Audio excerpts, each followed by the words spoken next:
Apakah rasional membela diri tetapi korbannya sampai 6 dan masing-masing orang menerima 2-3 kali tembakan di tempat yang mematikan? Ini saja kan sudah menggoda dari sisi rasionalitas.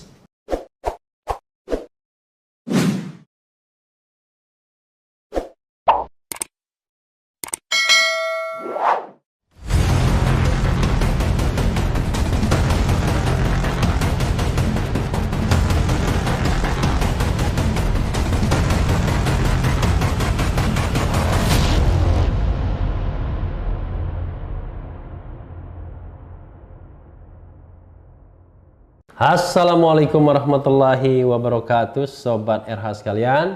Jumpa lagi kita di channel yang keren ini, keren cadas. Selamat pagi semua, karena waktu video ini dibuat pagi hari ya, dan memang akan ditayangkan, diluncurkan hari ini juga. Dan ini saya akan membacakan satu berita dan mengulasnya juga ya, menarik ini dari Detik News, yaitu kronologi kejadian KM 50 tol Japek versi Komnas HAM beda dengan Polri ya. Berarti beda dengan Polri ini, Polri yang versi mana? Mungkin karena kronologis versinya versi Bareskrim tentunya ya, bukan versi Polda Metro Jaya yang disampaikan oleh Kapolda Metro Jaya. Tapi dengan itu juga berbeda juga pastinya. Kita bacakan ya. Komnas HAM mengaku memiliki versi berbeda terkait insiden tewasnya 6 pengikut Habib Rizik Syihab yang terjadi di kilometer 50 tol Jakarta Cikampek. Kronologi versi Komnas HAM disebut lebih lengkap dari kronologi kejadian yang dimiliki Polri. Mudah-mudahan begitu ya, lebih lengkap, lebih jelas, lebih terang, dan lebih menggambarkan kejadian yang sesungguhnya. Kalau perbedaan tentu saja ada, ujar Komisioner Komnas HAM BK Ulung Hapsara kepada wartawan di Komnas HAM Jalan Latu Harhari, Menteng, Jakarta Pusat, Selasa 5 Januari 2021. Ini pasti wartawannya semuanya penasaran sebenarnya apa sih yang ditemukan Komnas HAM ya. Sambil minum ya. BK mengatakan perbedaan ini masih ditelusuri satu persatu dengan kronologi yang dimiliki Komnas HAM. Komnas HAM mengaku memiliki kronologi yang lebih lengkap dibanding kepolisian. Jadi, Komnas karena lebih lengkap, begitu terus kami bisa kemudian membandingkan dengan miliknya FPI dengan miliknya kepolisian, jelas BK. Maka, dari perbedaan kronologi ini, maka jelas terlihat letak perbedaan ataupun kesamaan dari keterangan berbagai pihak. Di mana kesamaannya, termasuk kemudian apa saja yang tercecer, misalnya dari sekian banyak laporan yang di media maupun teman-teman FPI maupun kepolisian terangnya. Hingga saat ini Komnas HAM sendiri masih menyusuri satu persatu detail kejadian seperti apa. Komnas HAM sendiri tidak ingin ada detail yang terlewatkan sehingga harus lebih teliti lagi dalam menyusun kronologi kasus ini. Tentu saja kami berusaha sedetail mungkin, makanya butuh agak sedikit waktu untuk menyusuri satu persatu, kata BK. Mudah-mudahan begitu ya.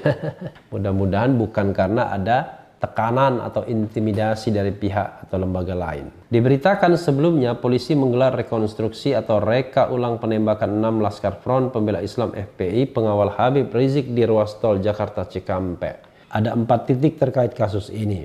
Direktur Tindak Pidana Umum Bareskrim Polri Brigjen Andi Rian mengatakan antara polisi dan Laskar FPI sudah melakukan kontak tembak di tempat kejadian perkara TKP 1 dan TKP 2. TKP 1 berada di bundaran Hotel Novotel Karawang, Jalan Internasional Karawang Barat, Marga Kaya, Kabupaten Karawang, sedangkan TKP 2 di Jembatan Badami sekitar 600 meter dari TKP 1. Dari TKP 1 terjadi penyerangan terhadap anggota Polri sehingga tentu menyikapi itu penyidik yang ada dalam keadaan melakukan pengejaran. Di dalam proses pengejaran melihat gelagat dari pelaku yang mencoba arahkan tembakan ke petugas, daripada didahului anggota melakukan tindakan tegas, kata Andi. Luar biasa. Di kilometer 51+200 tol Jakarta Cikampek, Kabupaten Karawang, Jawa Barat, Senin.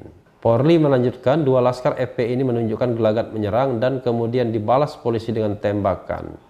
Kemudian 2 Laskar FPI ditemukan dalam keadaan terluka di TKP 3. TKP 3 dari versi polisi berada di rest area kilometer 50 tol Jakarta Cikampek. Ternyata sampai di TKP 3 begitu berhasil diblok, begitu dibuka, ditemukan bahwa 2 dari pelaku dalam keadaan terluka, ujar Andi. Saat di rest area kilometer 50, Andi menjelaskan bahwa polisi meminta 4 anggota Laskar FPI lainnya untuk menyerah dan dibawa oleh mobil polisi ke Polda Metro Jaya. Tetapi kata Andi, di TKP 4 atau kilometer 51 plus 200, Laskar FPI melakukan perlawanan dengan merebut senjata polisi. Polisi pun menembak 4 Laskar FPI pengawal Habib Rizik tersebut. Disitulah terjadi upaya dari penyidik yang ada dalam mobil untuk melakukan tindakan pembelaan sehingga keempat pelaku dalam mobil mengalami tindakan tegas dan terukur dari anggota yang ada dalam mobil, kata Andi. Luar biasa ya, tegas dan terukur itu mati dengan lubang peluru lebih dari 1 ya. Hingga saat ini Komnas HAM sendiri masih menyusuri satu persatu detail kejadiannya seperti apa. Komnas HAM sendiri tidak ingin ada detail yang terlewatkan sehingga harus lebih teliti lagi dalam menyusun kronologi kasus ini. Ya, sudah dibacakan ini. Jadi sobat RH sekalian, ya kita tunggu saja ya apa yang akan disampaikan oleh Komnas HAM. Tetapi memang 2 hal ya yang sebenarnya menjadi barometer. 3. Pertama adalah detail laporan itu sendiri, bagaimana Komnas HAM bisa menyajikannya. Kedua, nanti kita akan menilainya dari sisi rasionalitasnya. Karena rekaman kejadian itu pasti ada rasionalitasnya. Misalnya ya, seperti yang sering dikatakan, apakah rasional membela diri tetapi korbannya sampai 6 dan tembakannya sampai 18 kali, kalau tidak salah 18 kali ya. Dan masing-masing orang menerima 2-3 kali tembakan di tempat yang mematikan. Ini saja kan sudah menggoda dari sisi rasionalitas. Terakhir ya hati nurani kita. Apakah hati nurani kita kemudian akan berkata bahwa ini tindakan yang justified, menghilangkan 6 nyawa Laskar FPI? Apakah ini tindakan yang adil, tindakan yang dibenarkan, atau sebaliknya? Ini sebuah tindakan yang unjustified, tidak justified, bahkan dikatakan extrajudicial killing atau unlawful killing. Jadi sobat era sekalian, dalam memandang masalah FPI ini, ya termasuk pembubaran FPI, termasuk penersangkaan Habib Rizik, itu masalah yang besar ya. Ada juga soal tanah di Megamendung. Kita harus melihat dari kacamata keadilan, rasa keadilan, sense of justice. Nah, rasa keadilan itu harus juga didasarkan pada pencermatan terhadap hukum dan konstitusi yang ada.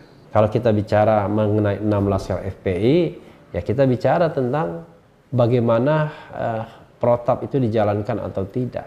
Apakah ini by accident betul-betul atau by design? Nah, ini semua harus dibuat terang ya. Kalau soal pembubaran FPI kita bicara soal bagaimana menjunjung konstitusi. Kalau penersangkaan Habib Rizik ya bagaimana kita bicara tentang penerapan hukum yang rasional dan objektif. Jadi banyak soal sebenarnya yang terkait dengan 3 hal ini. FPI, Laskar FPI, dan Habib Rizik. Konsentrasi Komnas HAM tentu hanya di Laskar FPI saja. Dan kita juga harus berkonsentrasi pada soal ini ketika kita bicara soal 6 Laskar FPI. Walaupun ada yang mengkritik saya, dibayar berapa katanya, mengalihkan perhatian dari dana bansos. What? Ya kalau nanti kita ada perkembangan yang terbaru soal bansos, ya kita angkat juga. Seperti misalnya yang ditelusuri oleh majalah Tempo soal keterlibatan anak Pak Lurah, ya, soal keterlibatan partai politik tertentu, orang-orang tertentu dan lain sebagainya. Tidak hanya bansos tapi juga benur ya, 2B ya, bansos dan benur ya. Itu juga harus tetap kita keep on eye, tetap harus terbuka matanya. Tidak boleh kejahatan di negeri ini berlalu begitu saja tanpa proses peradilan, tanpa penghukuman yang jelas, tegas ya, dan adil. Pengertian adil itu adalah ya orang dihukum sesuai dengan porsi kesalahannya ya.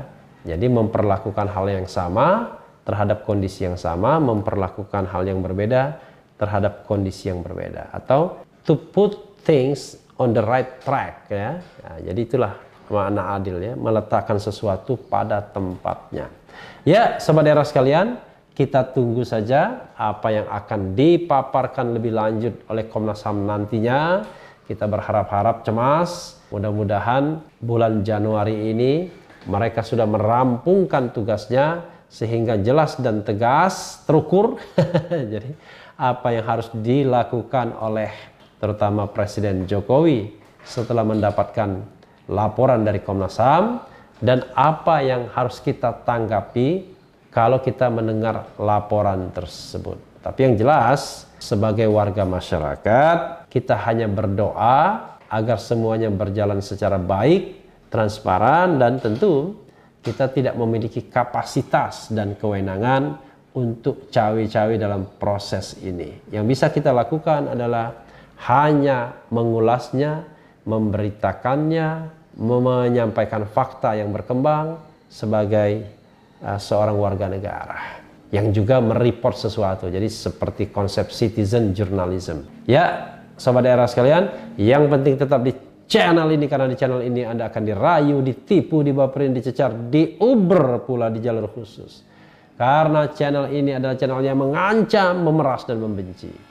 Jangan lupa subscribe, like, comment, and share. Cheers.